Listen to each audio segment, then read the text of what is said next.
دا economist میں لکھا گیا عمران خان کا مضمون جس نے ویورشپ کے تمام ریکارڈ توڑ دیے اور پاکستان میں بھی نگران حکومت کے ایوان کے در و دیوار ہلا کر رکھ دیے۔ کیونکہ خان صاحب کا مضمون انگلش میں ہے، اس لیے عام لوگوں تک پہنچانے کے لیے اس کا اردو ترجمہ ہونا ضروری ہے۔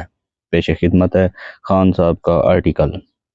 آج کل پاکستان میں صوبائی اور قومی سطح پر نگران حکومتیں حکمرانی کر رہی ہیں۔ یہ نگران انتظامیہ آئینی طور پر غیر قانونی ہے کیونکہ اسمبلیوں کی تحلیل کے 90 روز بعد الیکشن نہیں ہوئے۔ آج کل عوامی سطح پر کہا جا رہا ہے کہ الیکشن 8 فروری 2024 کو منعقد ہو جائیں گے، لیکن ملک کی 2 اسمبلیوں پنجاب اور خیبر پختونخوا کی عوام کو حق رائے دہی سے محروم رکھا گیا ہے۔ اگرچہ مارچ 2023 میں سپریم کورٹ الیکشن کرانے کے حق میں فیصلہ دے چکی ہے، لیکن الیکشن نہیں ہوئے، اور یہی وجہ ہے کہ عوام اب ان الیکشن کو بھی مشکوک نگاہوں سے دیکھ رہی ہے۔ ملک کے الیکشن کمیشن اپنی ساکھ اپنے عجیب و غریب حرکتوں کی وجہ سے کھو چکی ہے۔ کمیشن نے نہ صرف ملک کی اعلیٰ عدلیہ کے فیصلے کو نظر انداز کیا، بلکہ میری جماعت پاکستان تحریک انصاف کی اعلیٰ قیادت کے کاغذات نامزدگی مسترد کیے اور پارٹی کے اندر الیکشن صرف اس بنا پر کالعدم قرار دیے کیونکہ میں نے کمیشن کے کردار پر تنقید کی۔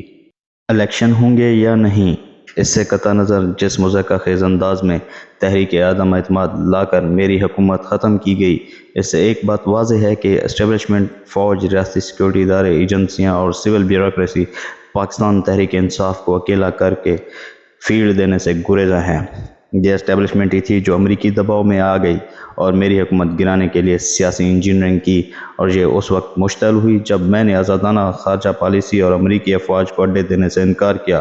یہ بات میں نے سرعام کی اور ریکارڈ پر موجود ہے کہ ہم سب سے دوستی کریں گے لیکن کسی کی کرائے کی بندوق نہیں بنیں گے۔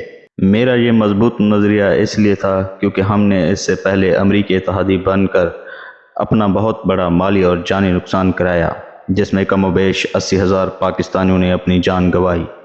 مارچ 2022 میں امریکی اسٹیٹ ڈپارٹمنٹ کے ایک اہلکار نے اس وقت پاکستانی سفیر سے ملاقات کی، جس کے بعد سفیر نے پاکستانی گورنمنٹ کو ایک سائفر پیغام لکھا۔ بعد میں یہ پیغام میرے پاس اس وقت کے وزیر خارجہ شاہ محمود قریشی کے ذریعے پہنچا، اور اس پیغام کو پھر کابینہ اجلاس میں بھی پڑھا گیا۔ اس سائفر میں جو پیغام امریکی اہلکار نے دیا کہ عمران خان کو فوراً وزارت عظمیٰ سے تحریک عدم اعتماد کے ذریعے ہٹاؤ۔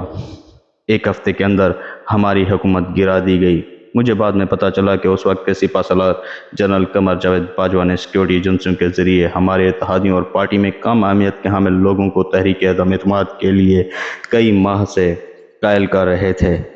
اس رجیم چینج آپریشن کے خلاف لوگ چوک در چوک سڑکوں پر نکل آئے اور اگلے چند ماہ میں پورے ملک میں ہونے والے 37 ضمنی انتخابات میں سے 28 میری جماعت پاکستان تحریک انصاف نے جیتے، جو کہ ایک واضح پیغام تھا کہ عوام کہاں کھڑی ہے اور کیا چاہتی ہے۔ ان ریلیوں اور جلسوں میں خواتین کی بڑی تعداد شامل ہوئی، جو کہ پاکستان کی تاریخ میں کبھی ایسے پہلے نہیں ہوا تھا۔ اس عوامی طاقت نے ہماری حکومت کو ہٹانے والی طاقتوں کے در و دیوار ہلا دیے۔ جس انتظامیہ یعنی پاکستان ڈیموکریٹک موومنٹ یا PDM نے ہماری جگہ لی، اس نے ملک میں مہنگائی کی اور روپے کو مزید گرا دیا، جس نے طاقتوروں کی گھبراہٹ میں مزید اضافہ کیا۔ اس واضح فرق نے سب کی آنکھیں کھول دی کہ کس طرح پاکستان تحریک انصاف کی حکومت نے ملک کو دیوالیہ ہونے سے بچایا، اور دنیا نے کووڈ-19 کو قابو کرنے پر پاکستان کی تعریف کی۔ اس کے علاوہ جبکہ دنیا میں چیزوں کی قیمتوں میں اضافہ ہوا، تب بھی ہماری حکومت نے انتظامات کر کے ملک میں قیمتوں کو استحکام بخشا، اور صرف یہی نہیں، GDP گروتھ کو 2021 میں 5.1% اور 2022 میں 6.1% تک لے کر گئی۔ بدقسمتی سے اسٹیبلشمنٹ فیصلہ کر بیٹھی تھی کہ اب وہ دوبارہ مجھے سیاسی منظرنامے پر نہیں آنے دے گی، اس لیے انہوں نے تمام اوچھے ہتھ کنڈے اپنائے۔ مجھ پر 2 قاتلانہ حملے کیے گئے، میرے ساتھ میرے پارٹی رہنماؤں، سماجی رابطہ پر کام کرنے والے رضاکاروں اور صحافیوں کو اغوا کیا گیا، قید کیا، تشدد کیا گیا تاکہ وہ تحریک انصاف چھوڑ دیں۔ بہت ساروں کو جیل میں نظر بند کیا گیا۔ اگر عدالت کسی کو ضمانت دے دیتی تو اس پر نئے کیس بنا کر دوبارہ گرفتار کر لیا جاتا۔ اس حکومت کا سب سے گھٹیا اور گھناؤنا کام یہ تھا کہ انہوں نے خواتین ورکرز اور خواتین لیڈرز کو ہراساں کیا، قید کیا اور تشدد کیا تاکہ خواتین سیاست میں شریک نہ ہوں۔ مجھ پر 200 غیر قانونی مقدمات درج کیے گئے اور اس کی کسی عدالت میں سنوائی نہ ہوئی۔ 9 مئی کو ایک جھوٹا وقوعہ کیا گیا اور اس میں عسکری تنصیبات کو جلانے کی پاداش میں تحریک انصاف کو ملوث کیا گیا اور ہزاروں کی تعداد میں گرفتار ورکرز کو گرفتار کیا گیا، اور جس تیزی سے گرفتاریاں ہوئیں اور پرچے ہوئے، اس سے یہ بات واضح ہے کہ یہ سارا کچھ ایک منظم منصوبہ بندی کے تحت پہلے سے ہی طے تھا۔ اس کے بعد ہمارے رہنماؤں کو گرفتار کیا گیا، ان کے خاندانوں کو ڈرایا دھمکایا گیا، کسی سے پریس کانفرنس کرائی گئی تو کسی کا جھوٹا انٹرویو کرایا گیا، کسی کو میرے خلاف جھوٹا وعدہ معاف گواہ بننے پر مجبور کیا گیا۔